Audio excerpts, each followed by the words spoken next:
Сега давам думата на Антония Бierwirth, за да представи начина на внедряване и използването на дизайн мисленето. Методологията, която е създадена по проекта. Good morning, everybody. My name is Antonia. I'm truly Bulgarian, despite my name, but I think it's better to speak in English because it's more inclusive.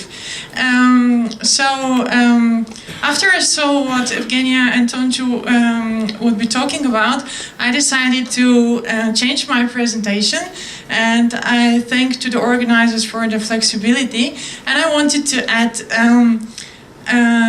a different touch to design thinking, which is the social aspect. That's why the new... Oops, no, I'm still not ready. So that's why the surprise topic for today is engage, care and improve lives, because I really believe that design thinking has the capacity to do this. And it has to do also closely with another topic, which is responsible research and innovation. And later in the presentation, you will see why. So, I will not bother you too much with presentation of the company I'm working for, which is called Tecnalia. It's a Spanish Basque organization, but I want just to say a couple of words about it, so you will understand our role in the project and why we are here and why I really want to talk about the social aspect of design thinking. So, I have to get proper training. I'm not a digital native. So this is. So we have 6 interconnected business divisions: sustainable construction, energy and environment, ICT, industry and transport, health, and technological services. But in general, we cover almost all areas. So we are just organization covering all industry sectors. What we did in the project was supervising actually the proper design thinking process from an industry point of view, because the rest of the partners are universities. So they developed the training materials, they worked with students, but in Tecnalia we really use design thinking as an approach to develop our innovations.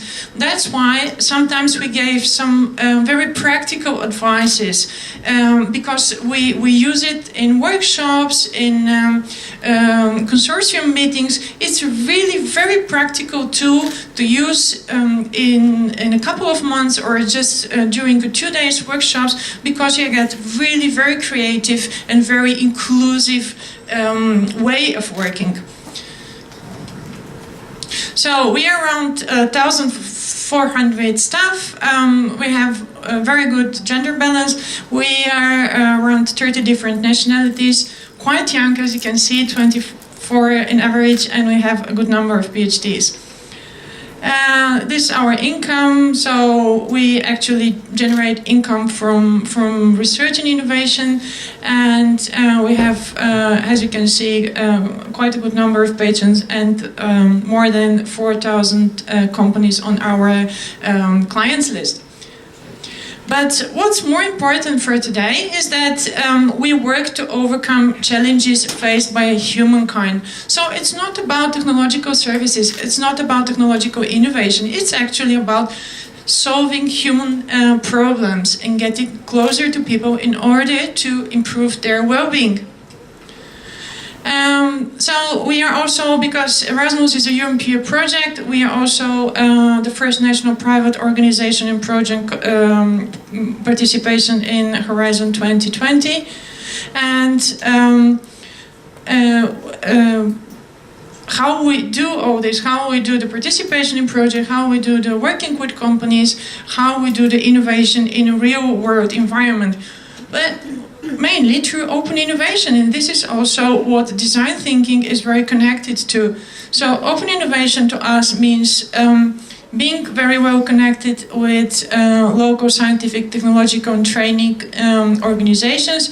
You see the University of Delft should be very high on our collaboration list. We have very good business connectivity, so working with really a lot of clusters and business associations, and also European connectivity. So this means that whatever you do, we always involve different stakeholders in our innovation processes. And it's extremely different. It's different. It's difficult, but it's also very useful for the proper process of design thinking and also innovation. Here you can see our global presence in Spain. This is how they, it's a kind of joke because I got this presentation from our corporative offices, but it's our national presentation, our headquarters in the Basque country, but this is also our global presence. So we really work with all different countries. And now we come to the design thinking and a bit of criticism or how to improve it from a social perspective. What I didn't tell you is that I'm also a social scientist, or I did political studies, so I really connect with society and its needs and expectations. And this is what I really want to focus on in the next slides. So, design thinking is a process with emphasis on rapid prototyping, testing, iterating, and producing. You agree with this? So, if it's not done properly, it can lead to something like short-termism. So I have to be very careful with this, and why I'm mentioning this, because we also participate in a very interesting project that deals with additive manufacturing. So we just entered in the project, and we are searching for openings in the additive manufacturing industry in order to improve it and to make the whole additive manufacturing more responsible as an industry. So we are evaluating the whole innovation chain. We identify openings or areas for improvement, and after that we will see which areas can be done in a different or more responsible way. The first thing that we noticed is that people like design. Design is just a kind of fun. So sometimes designers or also people in additive manufacturing print things because they are nice, because it's cool, because you want to have some personalized item on your table, but it's not always needed. And this is what I wanted to talk about, that it's the same like some people put in their emails, think before you print it. So I would have the same message to designers. So think before you print something, because it may be not good for the environment. And when you design, think also don't get trapped into short-termism. So the short-termism prevents us from solving long-term problems, as we say, face climate change, growing political instability and polarization, economic inequality, unstable social systems like social security and health care, digital systems compromising our privacy and security, and so on. But the idea is don't get trapped in short-termism and think big and think responsible when you design things. So, what is a good design?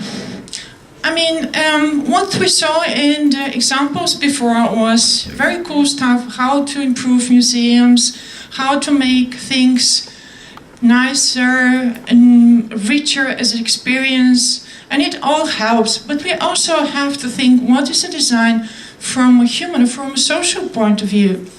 So, how should it address the complex interconnected problems we face today?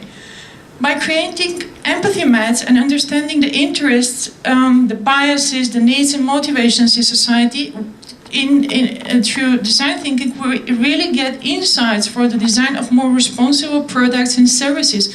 So we really have to use these insights not only to create a marketable product that will sell well, but we also have to think that by knowing people's heart's wishes, we can also improve something also from a social point of view.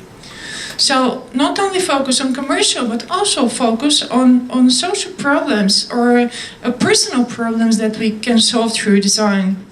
So take into account long-term consequences is my first recommendation. Assume a broader responsibility to society, adopt a system approach and examine large implication by asking a question. By providing a benefit to one group of people, are we negatively impacting another group? And this is what we have always to ask when we create one thing.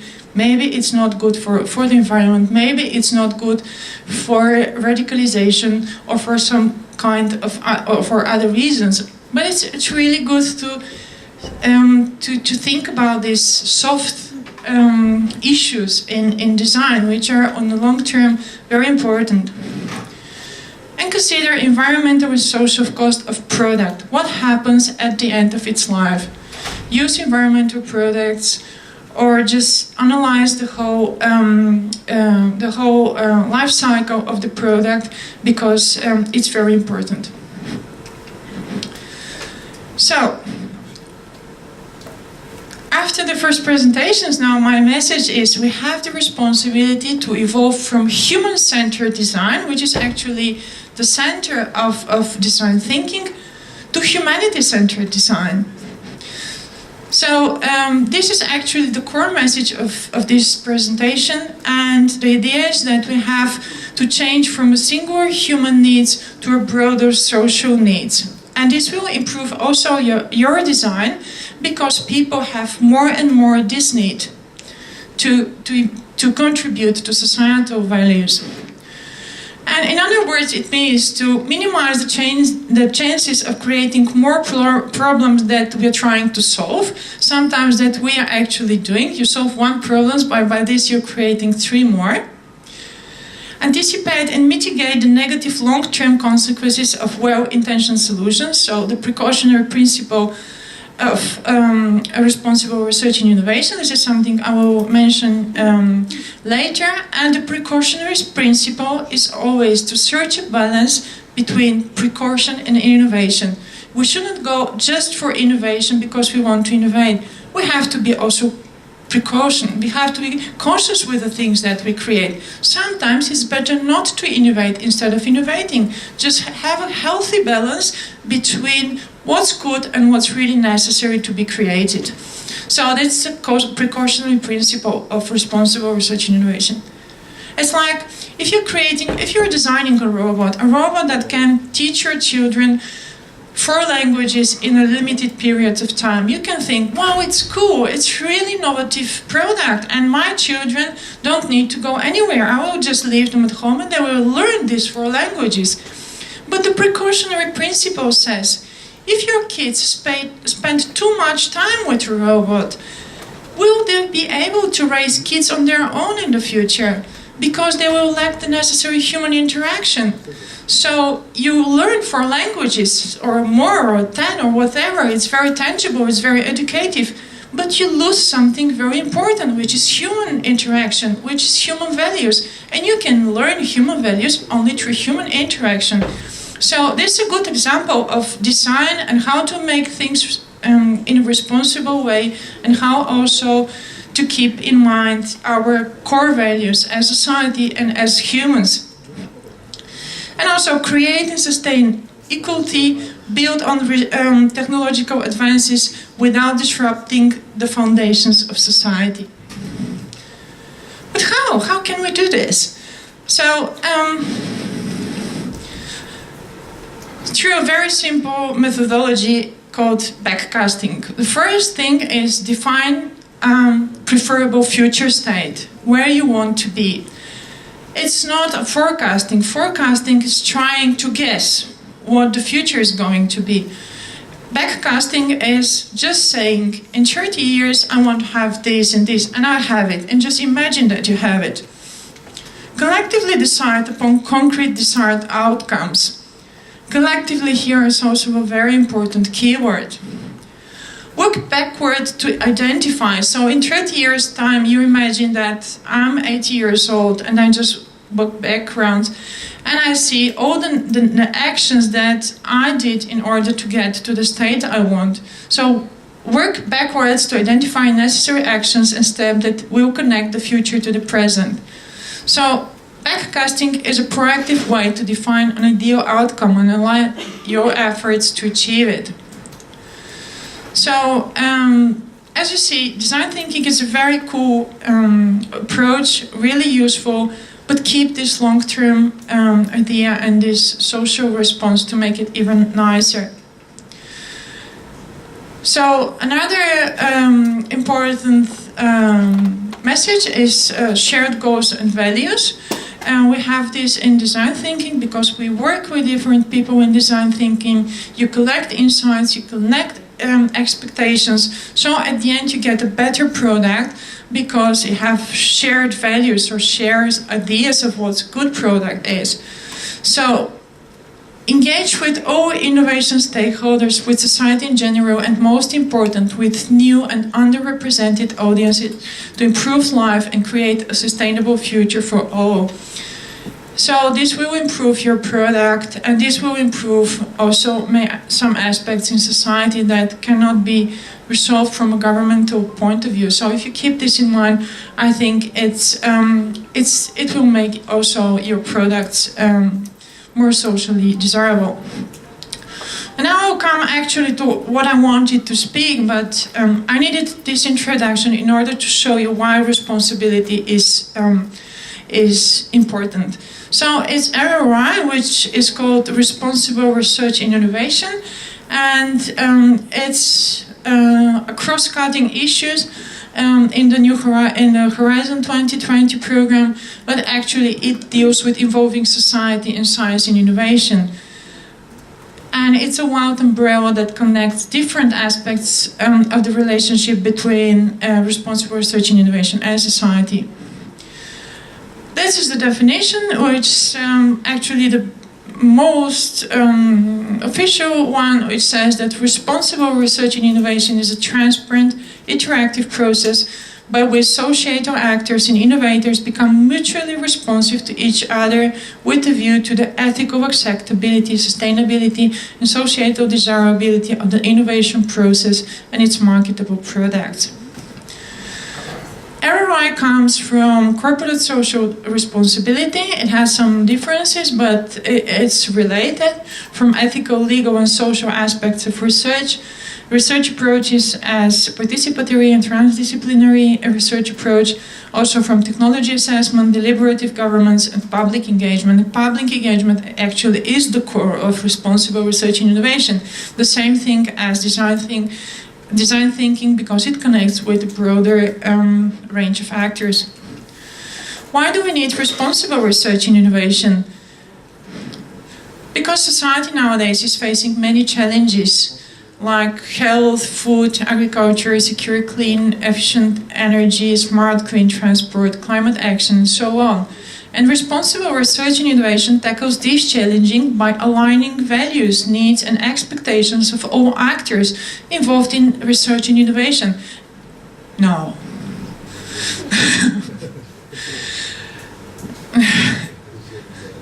Can we accept this? Okay, 10 minutes. I will check it. So now, yeah.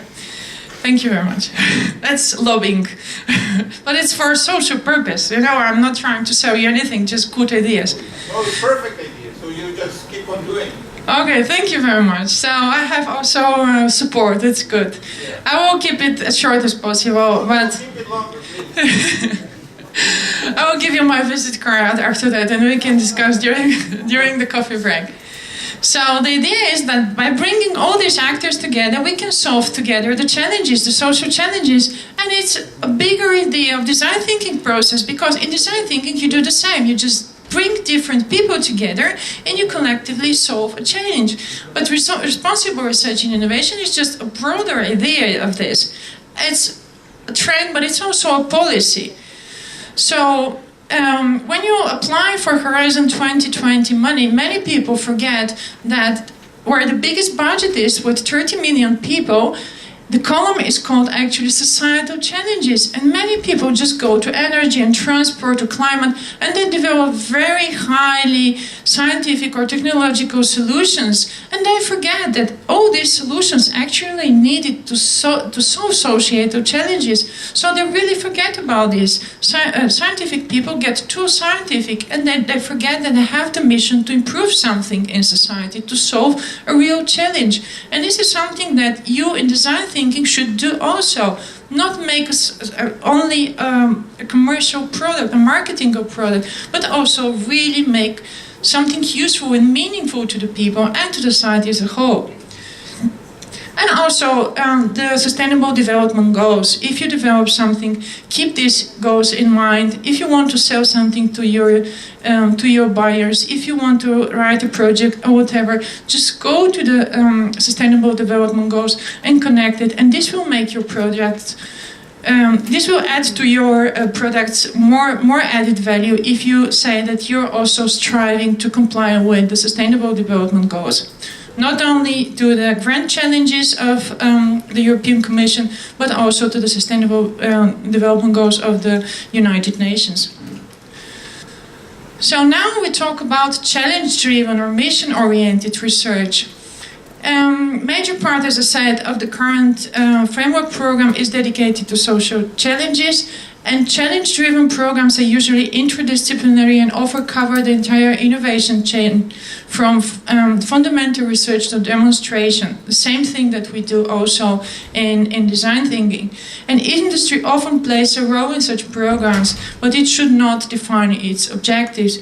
And challenge-driven research is positioned between investigator-driven basic research and industry-driven research. The idea is that in the future, when we research, we have to have a mission. We have to have a challenge to solve. And the rest is just means. Technology is a means, science is a means, but the idea is that you have to have a mission. Or what we talked before, you have to have a future state that we or you want to achieve. And within the research and innovation system, we have many examples of controversies and failures in fulfilling societal expectations, like GMO, food safety, affordable medication, among others. And in part of this, because not all actors were engaged. And ideally, in design thinking and also in responsible research and innovation, all innovation actors should be involved in order to share the responsibility of this new project. So you should involve policymakers, research community, education community, business and industry, and civil society. And there is also a large consensus that these changes need to be implemented throughout the research and innovation system. And currently the European Commission's framework for responsibility is based on these 5 keys. There are 5 keys plus governance. So ethics, whatever you do, do it ethically. Don't make fraud, don't falsificate results. It sounds very artificial, but I'm working in European projects and I know how much times we try to adapt actually to what we have written and we don't say the entire truth, which is not nice. If something goes wrong, goes to the officer, just be honest and say research is unpredictable. But it's very important to stay honest and to give the arguments why the things couldn't go the way we wanted them to go. But it's much nicer instead of falsificating things to make them look official or how you promised before.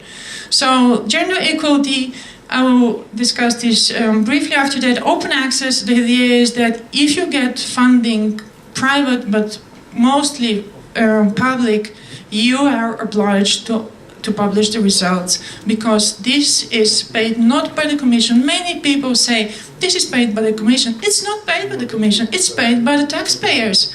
It's paid by the nurses, it's paid by the teachers, it's paid from the people from the streets. So as a researcher, you don't have a special privileged status and you don't have to treat people or something inferior because they are paying actually your research. Open access, I said, you're kind of obliged also to society to publish the results of your research, and public engagement and science education. these are again the 6 keys in a nice picture. I will not go through this because if you want some information, I will recommend you a source where you can get the information. But public engagement is facilitate structures for participation. It means if you have a company, if you have an industry, or if you're a university, just create structures for public participation, connect with schools, with kindergartens, with small and intermediate enterprises, but involve them in your research process. Influence political agendas, or just try to make innovation more open, and co-develop and co-decide about the future research and innovation. This is a very short, no, okay, but 3 minutes, yeah, good. Okay, I'll just talk about this and I will show you a nice video. So if you want, the video is 3 minutes and I will take 1 minute for this. So engaging a variety of stakeholders group. Is there a variety of stakeholders groups such as diversity of values and knowledge and expertise? When you organize something, you have to go through this list. So is there diversity in the stakeholders engaged such that all relevant voices are heard silent as loud? This means that sometimes there are stakeholders group that create big noises around this problem, but they don't have the most important problems. You have to be sensitive to the problems of people, and the people that make more noise are not always the most important problems. So you have to take into account also silent voices. Demographic diversity, like gender, ethnicity, socioeconomic status, disability. Very often we organize events and we just invite our closest group of friends or colleagues. This is not nice. Make an effort to invite people from minorities, to invite people with disabilities. In this way you will really get a rich insights of the people you're working with.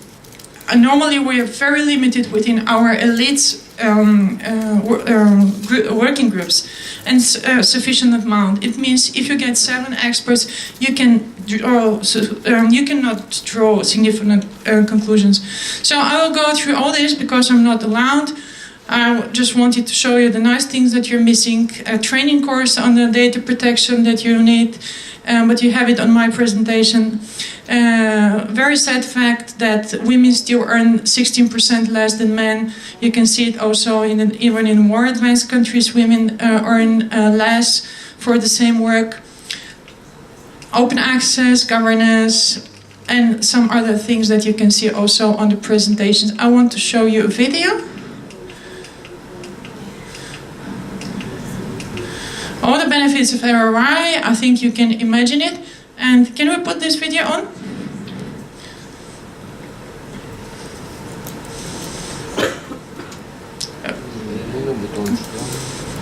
It's coming?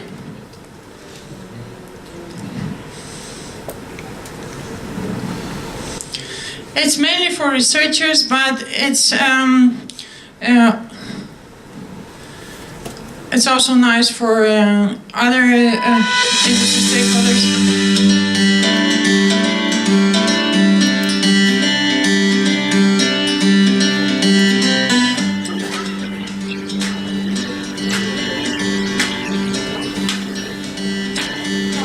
There's voice. Maybe we should turn off this.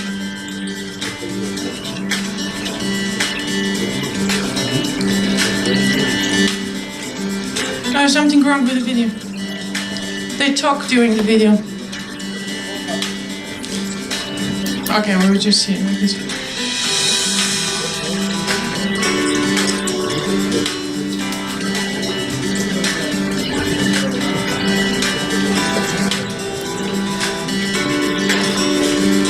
We can see from your presentation, maybe.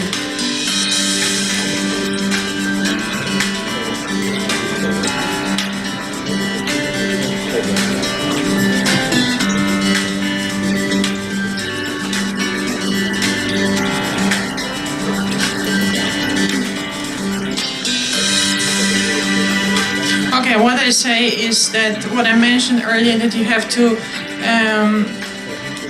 think about the impacts of innovation, protect society from it, stay flexible, reflect about the things that you're developing, do problem-oriented research or problem-oriented product development.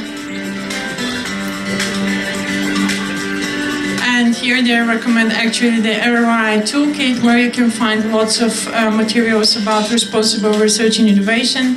And you can also find what's very important for you as an audience is that on the RRI website you can actually connect with science shops organizations, science festival organizations, living club companies. So if you want to make your research or your product development more interesting and more inclusive, you can ideally connect with these experts, and they can help you actually make the whole product development more inclusive and more social. So we can stop this, I think. Okay, thank you. We managed it somehow, so thank you very much.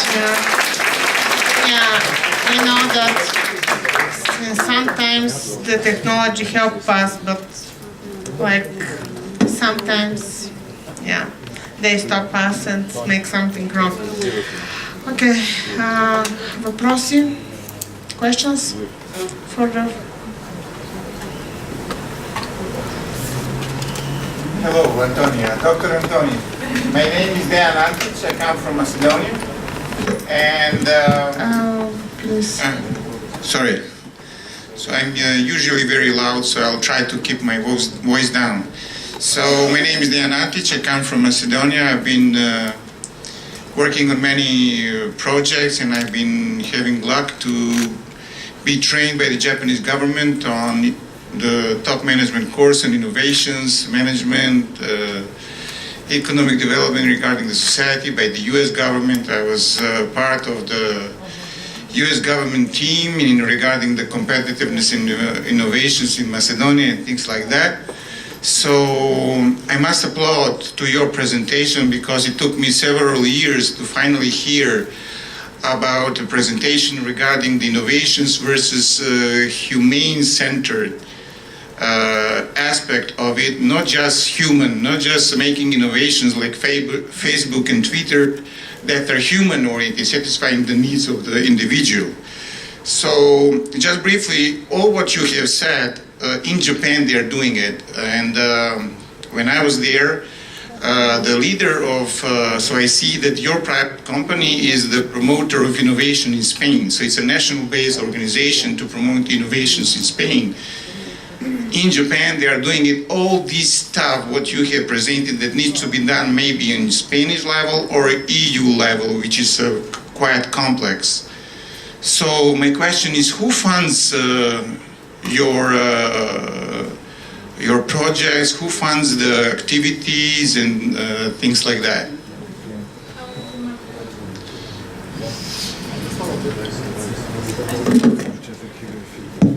So the European Commission is so kind to fund it, and it's a topic in Science with and for Society, and there are loads of topics for responsible research and innovation. So there are regional topics, there are industrial topics to become more responsible in industry, to become more responsible in your region, to become more responsible in teaching, so for university. And it's not very competitive, so this year we were very surprised by very low participation in this topic. If you're interested in Science with and for Society, the next deadline is 10th of April of 2019, and it's a really good opportunity to get funding to become more responsible, because what we know from corporate social responsibility, that it's a luxury thing. It's not easy to become responsible and to improve your processes and stuff. And the Commission knows this, that's why it pays for it. And we have several projects where we are doing it, but it's well funded. Apart of nice job, it's well funded. So at last, the Spanish government does not provide you with the funds regarding all this, what you're doing for the Spanish people? I think the Basque government, no? The Basque government is also funding it. So I have some national funding, but also European funding. Thank you. Okay.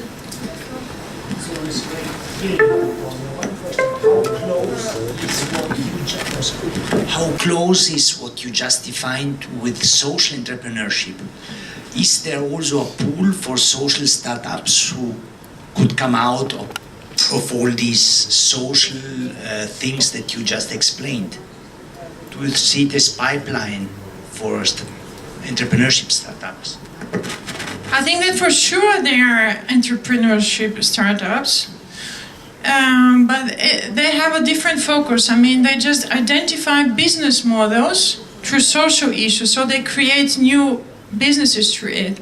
And the idea of responsible research and innovation is to continue doing what you have done or what you're doing, but just improve it in a more responsible way. So you're doing computers or clothes, but you revise your innovation chain. Who is producing?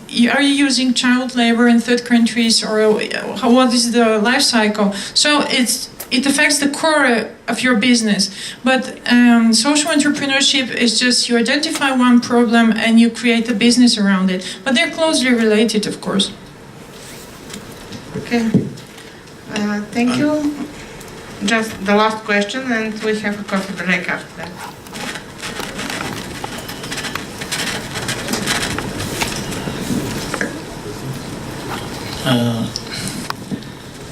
You mentioned that innovations must be socially responsible, but if you compare, for example, society in the United States and Europe, United States looks a little bit less societal responsible, but in the field of innovations is very, very faster, and Europe lags. From my opinion is that innovations are a way of developing of society. It doesn't matter if we name that are social responsible or not social. They are always social changing products. And I think we must change our opinion, not only to be social responsible, but to be deeply involved in innovation process. I think it is the big conclusion of your presentation. Do you agree with that? I agree with this, and you're absolutely right that if you go too much in the social direction, this hinders the entrepreneurship and business development. And this you don't want, because from economy you get more money for social system and for social issues. So, but you don't want to go in the too capitalistic direction neither, because then you have too rich people and too poor segmentation, and it's not nice neither. So the idea is to search a healthy balance between industry and society, and search a healthy balance between now and the future, because if you want to exploit it all now, you're not going to have a good future. So it's about a balance, about healthy balance, so to say, healthy economical balance. No, it's not simple, okay, and we see that all different countries struggle with their own balance. Okay, thank you, Antonia. And for the further questions during the coffee break.